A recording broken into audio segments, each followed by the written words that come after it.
Joining me is a former member of the Lagos State House of Assembly and a COVID-19 survivor, Segun Olulade. Good morning. Thank you for joining us. And I must say, congratulations. Thank you so much. All right. Now, first, let's begin with how it feels surviving COVID-19, because a lot of people see it as a death sentence. A lot of persons are afraid. But talk to us. You survived it. You saw, you came, you conquered. Yeah. Talk to us about it. Well, first of all, I like the way you phrase your words concerning, is it a death sentence? I've seen a lot of people seeing it as if it's a death sentence. It's just like any other diseases that happens to us. People have cancer, people have hypertension, people have fever, you have several diseases. And you go to the hospital, you get treated for it, and you are okay. Same applies to COVID-19. Some of us,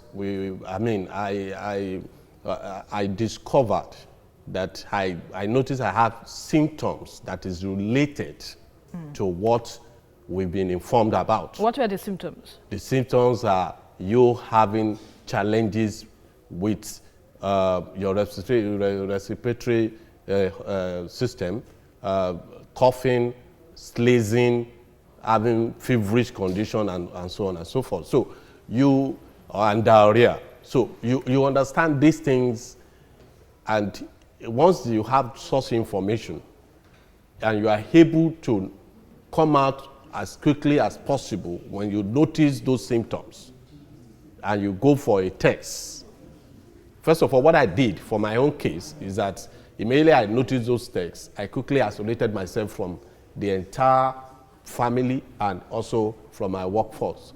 And I ensured that I quickly went for a test.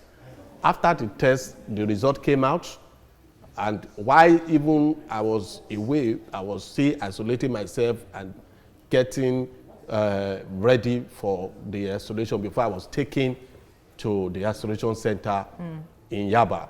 So for me, I think it is important that once you notice, it's not a death sentence, so it's not something that anybody should be afraid of.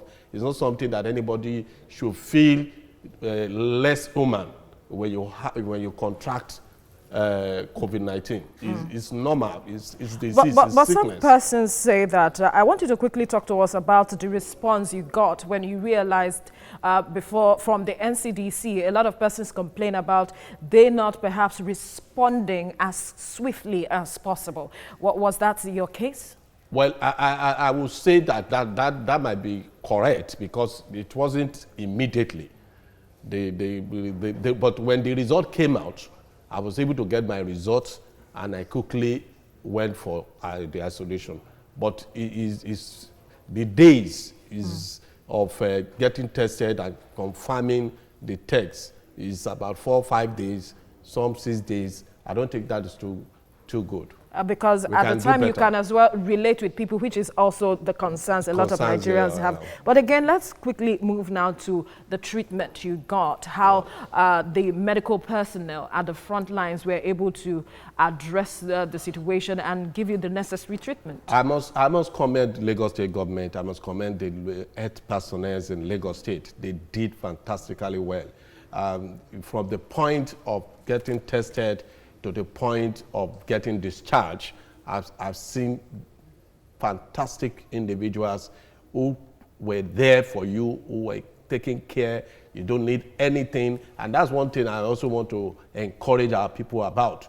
You don't need money to go into isolation. You don't need money to be tested. So when you are there, it is the responsibility, the full responsibility of the government to take care of you. So why can't we take the advantage? And like I said earlier, that it is important for us to also understand that this is just a disease that's like every other diseases. So when you go for a test, it's just like you testing to know your health status in other areas of diseases or sicknesses that anybody can fall into. So for me, I think it is important for us to take that home, that you don't, because a lot of people believe there is a stigma behind you, because you don't have to do anything to get infected.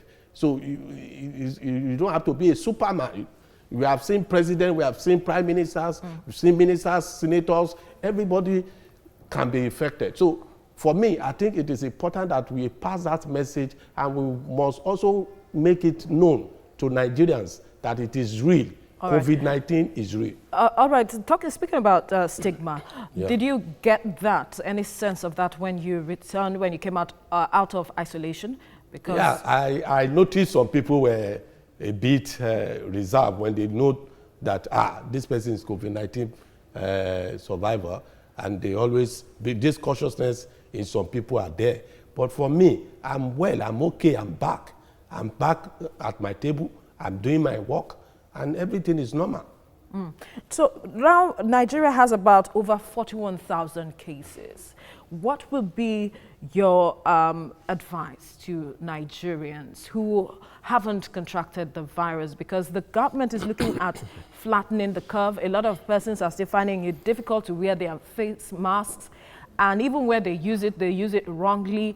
I wonder what your message is. Yeah, my message to Nigerians is, first of all, ensure that we maintain social distancing, ensure that you use your face mask, ensure that you are not in a crowded places. Please, let us continue to observe every precautions that the Health Ministry and NCDC are telling us across the country. And we just need to observe it. It's just like if you are told that there is cholera outbreak in a particular place, and say, please don't take water, please don't take this water, please don't stay in this particular, in a dirty environment and all sort of things. It is for you to understand that those things are meant for you to take care of yourself and prevent you from contracting cholera. So the same thing applies to the issue of COVID-19. And we must understand that it is real. And we must also understand that it's not a death sentence, and that there is no stigma, as far as I know, that should be attached to anybody who have COVID-19 who survived it, or who survived it. Even if the moment you contract it, please tell people around you, let them be aware and go for tests and go for the treatment. There are treatments. People are getting well. I'm well. I'm back in my office. I'm doing everything I was doing before confirmed being a positive COVID-19 patient there. Now, I guess you would have heard from some of the comments from the streets that, COVID-19 is for rich people, it's for VIPs and so on. Now, you came down with COVID-19 and you were there with every other person. Can you confirm whether it is sickness for rich people? It is not. It is not. And when you go to the isolation center, you discover that a lot of unknown people, so to say, people that we cannot really mention and people could relate recognize in public. Yeah, in public are the majority. It's just a few notable people that we get to hear about their names or about their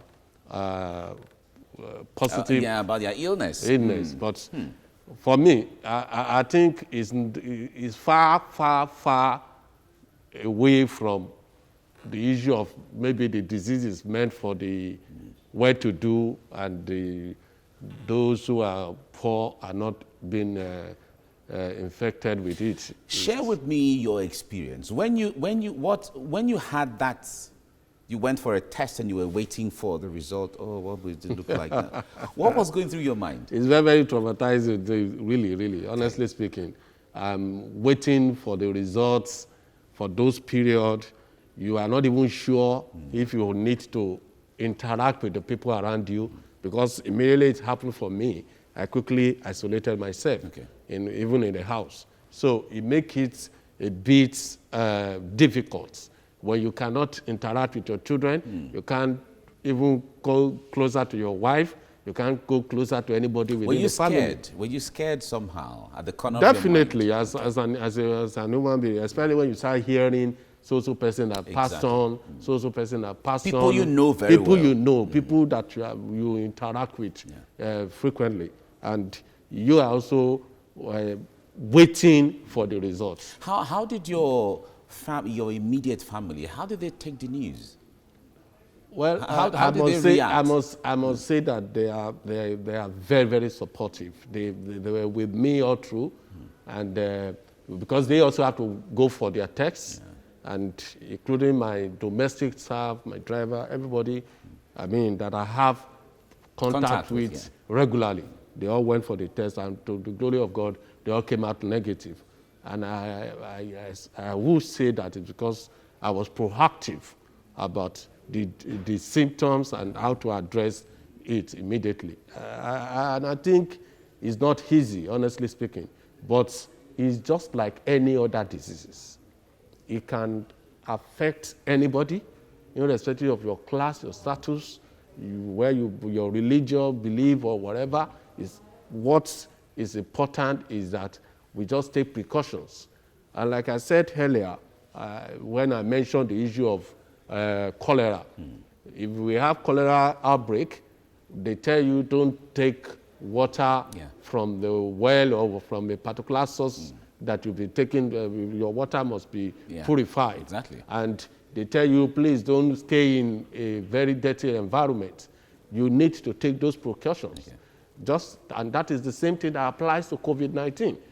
You are asked to use your mask. You are asked to also ensure that you have social distancing wherever you are. You don't get to a place, a crowded area. You ensure that you don't shake hands and all sort of things. So those precautions must be... Right now, you are out of COVID-19. You've seen it and you've conquered it, and you're here. How are your friends and your close associates engaging with you? Because some people will say that there is this issue of stigma where people still feel that, I find it very difficult when I hear people talk about stigma. Okay. I have to even relate with, because if you can get healed of typhoid, if you can get healed of cholera or malaria, and it's not a big deal, and typhoid, and it's not a big deal. Even people have cancer, people have different ailments, hypertension, a lot of diabetes and so on and so forth, and it's not a big deal. So the same applies to this. I think it's because of the hype, because of that the frenzy, fear, the anxiety. The anxiety that we've created because it's unknown. It's something that is coming new. And that is why a lot of people are afraid of it. And we have seen that the mortality rate is very, very low. So if that is the case, why do we have to continue to create fear? Because I think this is the fear that is making people to have this stigma thing being paraded. Okay. But for me, I don't think... All right. Take us into the isolation center. The point there is, when it comes to how COVID-19 patients are cared for, people tend to, because of the initial earlier videos that came out, a lot of people said those there were just lounging, just having fun, eating chicken and all of that. But talk to you have been there. But how is the government caring for them actually? Well, it's part of what you have just said, that they were eating chicken, they were eating everything. I mean, we have grades, we have degrees of how the disease affected individuals. So when you get to some places, fine, they are getting better, so they have the opportunity of eating chicken and doing all sort of things. There are periods within that your isolation period that you discover that you can. For me, about 3 days I couldn't even talk. I can't stand on my own. I can't do anything for about 3 days. You know. What was that feeling like? Was it affecting your? Was it just your fever immunity you is had? being affected. Okay. You lose weight. You do not have that strength. You don't. I mean, you are weak generally, and you have. For me, I have diarrhea while I was there, and you see a lot of and hearing news. The fear also, the psychological fear that is also creating. is enormous. So that what if factor. yes. Kind of. So All right.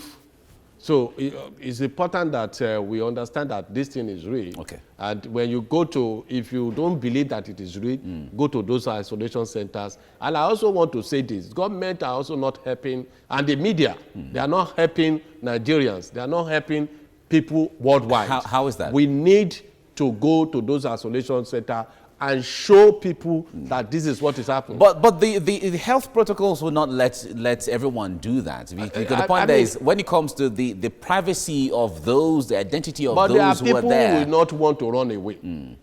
Okay. I mean, maybe they should develop a form that people should fill if you want to have an idea of what it looks like. What it looks like. So I wonder what kind of social chaos that might cause, but it's all right. We have to leave it here now. Honorable Segun Olulade, thank you so much for being on the program, and we wish you well, and we thank God that you are out of I'm hot and strong and ever, stronger than ever. Stronger than ever. Thank you very much. Reliable too. Thank you. Thank you.